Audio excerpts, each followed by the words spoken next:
I think knowing who you are as a person definitely comes into play here.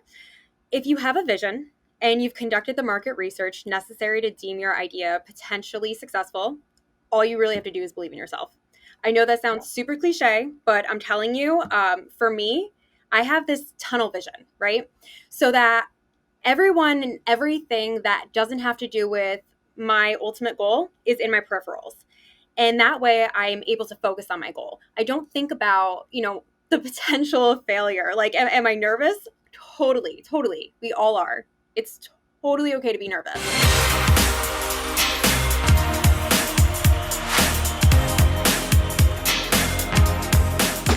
All right, everyone, if you've ever wanted to get into a gift guide or maybe wondering what a journalist inbox looks like, today we have Jessica Toscano. She is the editor and founder and creator of Intrigue Mag. She's also written for some of the most top tier outlets such as Cosmo, Men's Health, Self Magazine, Shape, you name it, she's probably done it. She's an all around media and content expert.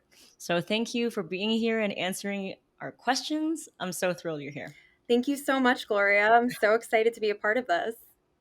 So you've written for so many of the like all of the cool lifestyle wellness um, outlets, and you also have your own publication. So you have been on both sides of pitching. You've received pitches, and you're also pitching yourself. So can you tell me a little bit about what that experience has been like for you? Yes, absolutely. So it's a little bit different if you're pitching an editor versus reviewing a pitch from a PR rep or from somebody who's starting their own business. So for me, when I am pitching an editor, I want to make sure that my tonnage and my style and my voice matches their publication. I want to make sure that the subject matter also matches something that they would typically feature. And I want to make sure that the pitch is timely. And it is very similar for pitches that I'm receiving. But the difference is I'm pitching an article idea versus receiving a pitch for a product or a wellness resort or something along those lines. So you want to make sure if you're the one doing the pitching for a product or for a service or something along those lines, that you're including backup information such as the benefits of your product or any studies that have been recently conducted that show the benefits of your product or why your product is important or relevant. And that's going to be the main focus versus an article idea. Now you get pitched all the time. I want to know what your inbox looks like. You must get tons of crazy emails. Do you actually read the emails? So I read, at least I try to read every single email. I try to respond whether I'm interested or I'm not interested. And I would say I get anywhere between 50 and 100 emails a day, which I guess wouldn't be a lot in comparison to some editors who've been in the industry far longer than I have, but it definitely feels like a lot when I'm going through them. So when I'm receiving pitches, I definitely am looking for something that's super concise, straight to the point. Otherwise, I'm likely not going to read the whole thing nor retain the information. Yeah, I love that. I'm all about making it easy for the person who's reading the email to know exactly what the pitch is. We'll definitely go into subject lines in a little bit, but I want to just focus on the fact that so you do have a crazy inbox, but you do read your emails. Yeah, So just because you don't respond doesn't mean you haven't read it, right? correct. Yeah. Now let's actually go into like how you organize it because someone might be sending you a story you might be interested in. It might not work for you right now. How do you go back and like find them again? So my inbox is a little chaotic, and I know that this is super unorthodox, but I actually will go back and put my email, the email of interest, back to unread so I know to go back to it almost as if like I haven't read it at all. And I'll even star it if it's something that I think that I could potentially use in the near future. Now, how many of the pitches that actually lead to somewhere are sent via email versus a phone call or a text or on social media? So me personally, I never want anybody to pitch me via phone call or via text. That that would just get too crazy. So email is the preferred method. I've had a few PR reps reach out to me via LinkedIn, and I think that's actually really smart because you're letting me know, hey, I'm here. I'm also going to send you via email, but I just wanted to send a quick intro and let you know that you can expect this from me. I also wouldn't mind that on social media as well. But I would save the pitch, the actual pitch, for email. Just send me a quick message. Hey, just want to introduce myself. I have this client that I think that would be perfect for you, X, Y, and Z reasons, and then follow up with me via email for sure. Yeah, I love how concise and to the point it is. It's not this whole autobiography, intro, all this stuff, right? So, how long would you say ideally the best pitches? How many sentences? How many paragraphs? I would keep it to no more than 8 to 10 sentences. So just a few paragraphs. I just want to know the basics. What are you pitching me? Why is it relevant? Has it been featured in any other publications? I don't know if any other editors look for that, but that's something I definitely look for because it gives me an idea that, okay, this could potentially be trending right now, or this particular product or this particular service is of interest to other audiences. Let me review it to see if it could be of interest to mine. um, Outside of that, any studies that have been conducted that will help prove your point, or hyperlinks back to the website, the company website. That's super important because if I'm interested in the pitch, I definitely want to go back to the company website and I want to review it further. I want to see, okay, is this potentially something we can use? If it's a product, I'm going to look at ingredients. I'm going to look at any studies that have been conducted and featured on the website. I'm going to look to see the About Me page and, about the organization, if they have a really awesome backstory, things of that nature. Yeah, I love that so much. Literally everything you said, Jessica, is like what I teach in my PR masterclass. That's Oh, amazing. good. I So love that. hyperlinks over attachments, right? Because sometimes it can trigger your spam filters. How do you feel about attachments? I'm not a big fan of attachments, to be honest. I usually don't read them. And if they do end up in my inbox, most of the time it's a press release. And the pitch tells me everything I need to know. It's just, additional information. And if I want additional information, if I'm interested, I'm going to reach out to you regardless.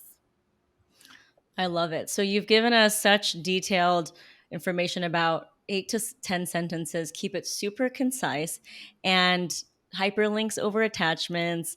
What about founders who are listening right now and they say, I have an incredible product. I just don't have the budget to get a really fancy website. Do you care if the website doesn't look like super jazzed up? The website is actually a really big thing for me because it shows me, well, it shows me a couple of things. It shows me who you are as a professional. So I am somebody who has built several websites. I'm not familiar with HTML coding. I haven't had a big budget, so I know that it really doesn't require too much other than some time and effort. So if I go on your website and it shows a lack of dedication, that's already telling me what type of professional you are and the effort you probably put into your product, and immediately I'm disinterested.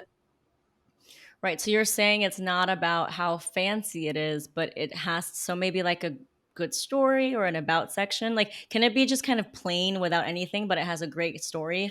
Yeah, so sorry if that was confusing. So it doesn't have to be anything like super advanced. If it has the basic information there, it shows that you put in effort to explain your backstory, your really awesome backstory, and you have pictures of your product or your service or the location that you're trying to show off. That those are all key features. You want to include as much information as possible in as concise of a way as possible. And if you have a specific look to your brand, I definitely say reflect that via your website because you want consistency. You want your brand to stand out, to be able to go onto your website and say, oh, okay, like for me, that's what Intrigue looks like. Intrigue's website matches the business cards, which matches, merchandise and whatever else. Yeah, I love that. I mean, that's really marketing 101. I love how you just reminded us.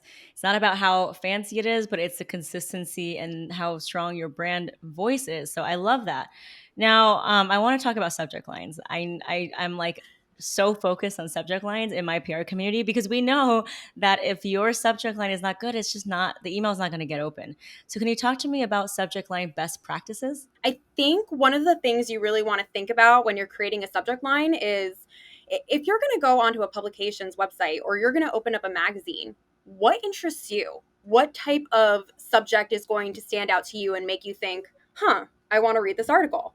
Same idea. So keep it super concise. You don't want to have a huge subject line. I've gotten pitches that are like 12 plus words long, and I'm like, okay, I already lost interest. Like, I'm not going to sit here and read all of that. You also don't want to include words like media inquiry, media opportunity, timely resources. They're filler words. They're not telling me anything about your pitch, and in my opinion, it's a waste of space. And one thing that I definitely would avoid is sending a pitch to someone that is out of their scope, out of their realm. So I've had people reach out to me about, children's education, for example. I'm a health and sexual wellness writer. That's not of relevance to me at all. Yeah, that's it's like do your research, people. Come on, it takes like 1 second, and you can do research so easily on Twitter, on LinkedIn, and just do a quick Google search. So let's say we got past the subject line, we got your attention. Now there is the email. Are there any do's and don'ts? I know you told me 8 to 10 sentences. Is there anything else that founders can do to make their pitch stand out from the crowd? So, one thing I definitely recommend is anytime that you can include a list, so any sort of bulleted list, 100% absolutely go for it. It's easy on the eyes. You're giving me information up front that is super important to know, like maybe you're going to put a statistic for one of the bullets.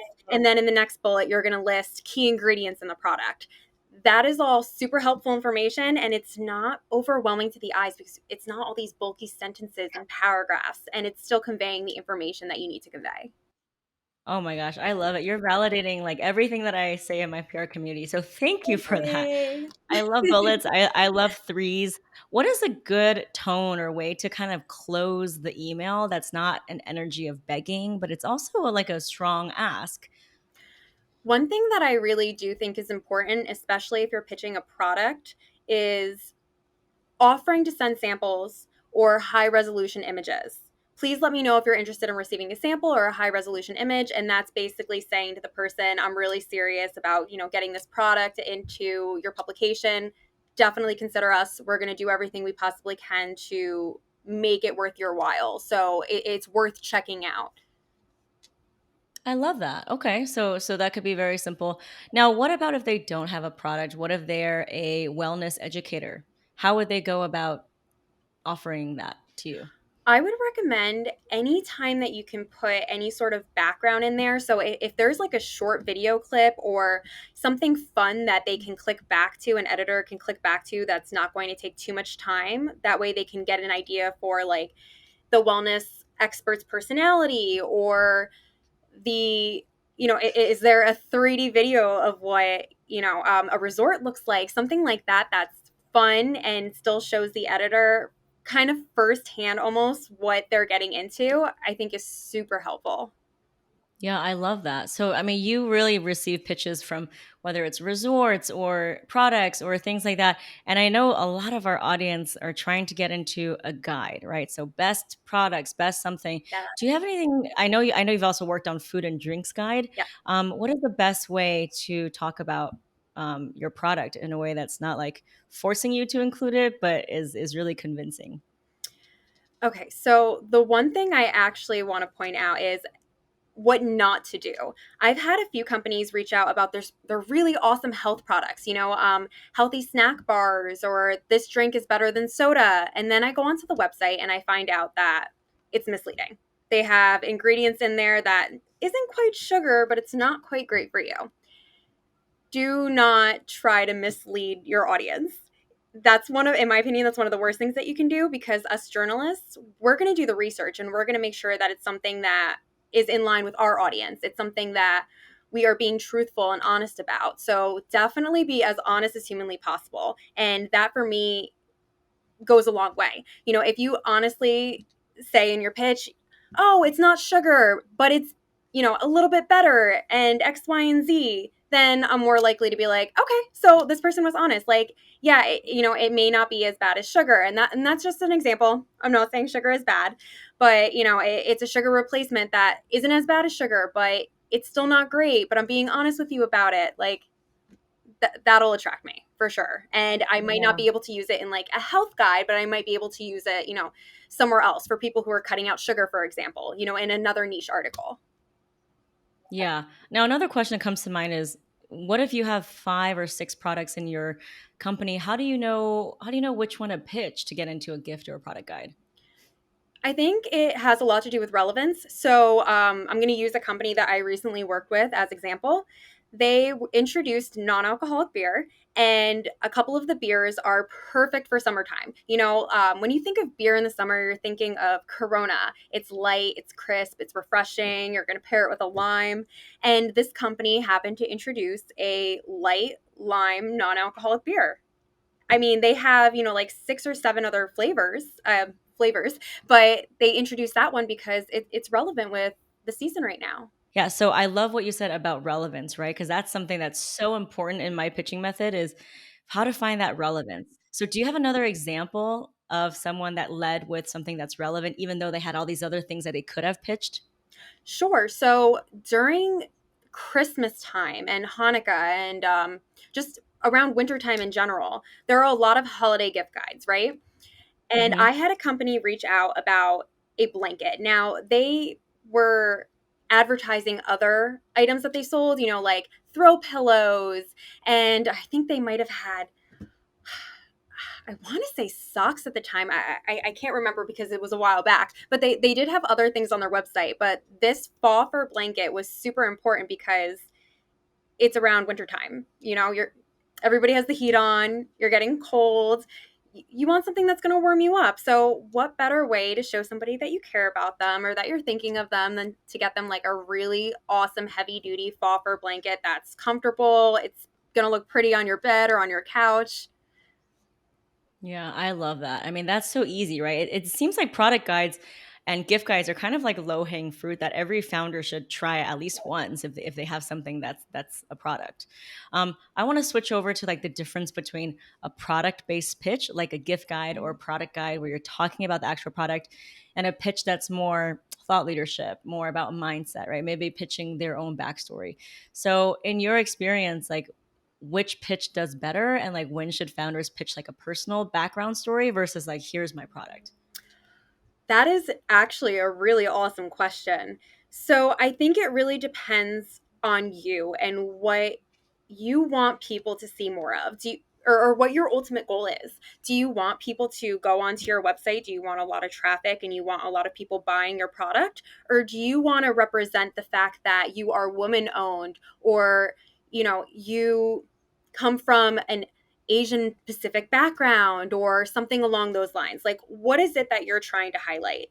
And then I would go from there. And one of the things I would do from there is look at the type of publications that you want to pitch to. So, for example, I know Allure does a lot of product features, but they also pitch a lot of really awesome backstories. And that's one of the things that attracts me to them because I know that, a lot of their products, supporting a local business or I'm supporting a small business or even a black owned business, and to me as a consumer that's super important. So you really Yeah. want to hone in on your story, your angle. Yeah, I love that so much. Now we're wearing so many hats, right? A lot of the people in my community, I would say 75% women of color, first generation immigrants, whether they're single moms. So is it okay to kind of like have both those elements in a pitch? So talk a little bit about their backstory, but then also have it be very product focused, or do you think it should be two separate pitches for two different times? Again, I think it really depends on your angle, but I do appreciate it when they're merged because the product itself might not immediately captivate me. But if you have your background story, and for example, you're a minority, especially, with everything going on right now, like supporting minorities is super, super important, then yeah, include that. Definitely include that because it might make an editor go back and say, oh, wait, you know what? This didn't immediately captivate me because I don't think it's relevant right now, but I would love to include this in some way, shape, or form moving forward. Yeah, I do love merging that as well, but I think that brings up another issue is length because then people get really tied up in the whole backstory. So how can they still walk that line of being very concise but also talk about themselves and the product? So the first time you write about yourself or you write, a bio or something along those lines, it might be a little lengthy because you want to be as detailed as possible and I get it. We've all been there. but you can definitely go back and edit that a second time, edit that a third time, edit that a fourth time. And what I would do is have a certain goal. I want to convey my story in this amount of words or this many sentences, and see how many words you can cut out from your first draft so that you're still conveying all the important aspects that you want to convey, but it's not going to be overwhelming for whoever's reading it. I love that. I really think it's the true hallmark of a leader and founder if they've really done the work to like perfect their messaging. It's chipping away at it one by one. I mean, I know for me, like the reason why I became, teaching other people about pitching is because I've literally cold pitched like thousands of times and I'm still working on it, right? So I think there's no better way to own your power and your story than practice that pitching. And nothing wrong with PR agencies, but I think that exercise of finding clarity in your message is like super transformational. So, the difference between working with a PR rep and pitching from yourself or as yourself, I think you have a strength in pitching as yourself because nobody knows your product, your company, your brand better than you do. And it's personable. So you're sending out the message that you want to send. You're not relying on anybody else to do that for you. So you really do want to take that time to own it basically. So exactly what you're saying. Absolutely. Oh, I love that. Thank you for validating all of us. I think for a lot of things, we know that the founders in our community, they are doing incredible things. It's just them getting over the fear of pressing that send button, of just like sending it. So, how can you encourage our audience who are afraid, who think that they're going to be eaten up by journalists? How can you kind of tame their fears a little bit so that they can actually start practicing their pitch and pressing send? Okay, so I think knowing who you are as a person definitely comes into play here. If you have a vision and you've conducted the market research necessary to deem your idea potentially successful, all you really have to do is believe in yourself. I know that sounds super cliche, but I'm telling you, for me, I have this tunnel vision, right? So that everyone and everything that doesn't have to do with my ultimate goal is in my peripherals. And that way I'm able to focus on my goal. I don't think about, the potential of failure. Like, am I nervous? Totally, totally. We all are. It's totally okay to be nervous, but don't focus on that. You want to focus on, what if you are successful in this pitch? What if you are successful in your idea? Envision what you want your life to look like 5 years, 10 years down the line. So yeah, let's keep it 5, 10 years. Let's keep it, super close by because that's what's going to happen. If you envision that in 5, 10 years, you can be where you want to be. You just have Yeah. to ignore everything else. Oh, you should be a motivational coach. I appreciate that so much because I've worked with hundreds of founders and it's not about how much money they've raised or how many VIPs they know. It's what they believe is possible for themselves. And you just hit the nail on the head. It's all about you being in that place of who do I need to be? What do I need to show up as? And not what are my current limiting circumstances. So thank you so much for that, for reminding us of that. Now, let's talk about if they do follow up. The worst that can happen is what? Like what is the absolute worst thing if they like pitch and then it doesn't land? So I'm going to tell you the worst thing that can happen is not them responding and passing, it's them not responding at all. The reason why? If they responded and they told you we're not interested, you did something right. You did something right in your subject, in your pitch, that they opened it and they read it. So take that as a good thing, not a failure. That's one of the first things I learned in my journalism career. If they don't answer, though, doesn't necessarily mean they weren't interested. They could just have a crazier inbox than I do, and they might have just not gotten to it. Because I can't tell you how many editors that I've spoken to, and they know me. They don't answer my emails sometimes, and they're like, "Jess, I'm so sorry. I'm not ignoring you. My inbox is crazy." So either way, don't take it personally. It's not personal. They're not choosing to ignore you, or if they are ignoring you, it's because they have to move on with their day. It's not personal, so don't take it as that. Exactly. I mean, the upside to it is you get to learn or maybe get feedback, or maybe it's not a right now, but then later on you go into your inbox and do a search. So that's why I say that, like, knowing how to pitch on your own and not depending on an outsider is such a worthwhile exercise. And I'm so glad that you affirmed that you actually learned this in journalism school. Nobody taught me this. I just kind of figured it out by like by cold pitching. What are some of the other ways that founders who do not have an agency or don't have a big budget, how can they get through to your inbox? Again, I would utilize social media. I would utilize probably whatever social media that specific journalist who you want to pitch to is most active on. And again, I wouldn't send the pitch via social media. I would send a quick message and say, hey, this is who I am. This is what I do. I think that this might be of interest to you because can I send you an email? And keep it, again, super, super concise. You don't want more than, I would say, three, four sentences max. That way, you're not overwhelming them. They don't feel obligated to read this whole big thing. And you'll likely get a response and end up in their inbox, and they'll most likely read that email. Oh, I love that so much. Now, have you ever gotten multiple follow ups and you didn't respond, but then a few months later, something happens in the news, and then you actually go back and say, hey, are you available for a chat? There are times where I do miss an email that it's a relevant pitch or it's a pitch of interest. And for whatever reason, maybe I accidentally clicked on it. And so it no longer appeared as like unread in my inbox. And yeah, like I reached out, oh my gosh, I'm so sorry. Like I would definitely love to learn more. Or maybe, it's not of interest at that time and I forgot to respond and I start it and I get a follow up and it's like, oh my gosh, I totally forgot about this. It wasn't relevant 4 months ago, but it's super relevant to me right now. And I will respond. So, yes, 100% you need to follow up.